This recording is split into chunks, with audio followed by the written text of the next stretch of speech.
Video of an arrest by Detroit police officers goes viral, but the chief says it doesn't tell the whole story.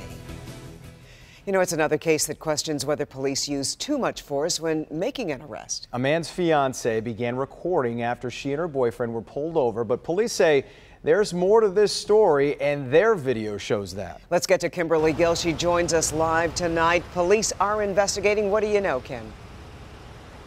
Carmen and Jason, good evening. You're right, police are investigating, but this is very early in their investigation because, after all, this just happened yesterday night, during the 7 o'clock hour. And as you said, the woman, she says she and her fiance were pulled over. Detroit police used excessive force, according to her. But Chief Craig, I spoke to him tonight, and he said he's not so sure.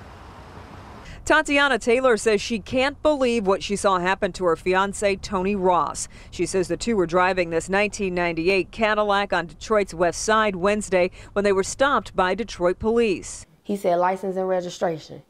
And then what happened when he said that? And my fiancé said, what do you need license and registration for? I mean, because he had the right to ask what he been pulled over for. He said no seatbelt. He said no seatbelt. He said, I had my seatbelt on.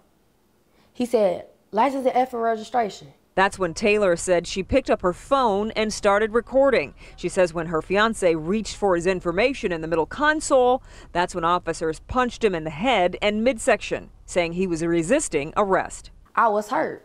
I couldn't help him. Our 7-month-old son in the back seat. It's nothing I can do. I'm not about to intervene while my child right here. Detroit police have video too. They released this dash cam footage that shows the couple being pulled over near St. Mary's and Margarita.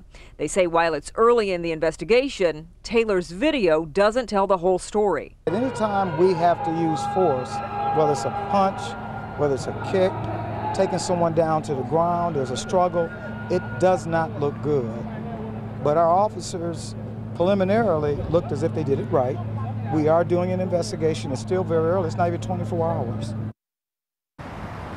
Now, I just so happened to catch up with Chief Craig tonight as he and Detroit police were hosting a community event at Shane Park where they were hosting about 2,000 young people. And one of the things they talked about was what you should do when you're pulled over by police or stopped by police. It was an event to bridge the gap or build relationships between young people and police officers. But nonetheless, the chief tells me that he plans to be very transparent through this whole ordeal. Meanwhile, as for Tony Ross, he remains in police custody on an outstanding warrant tonight.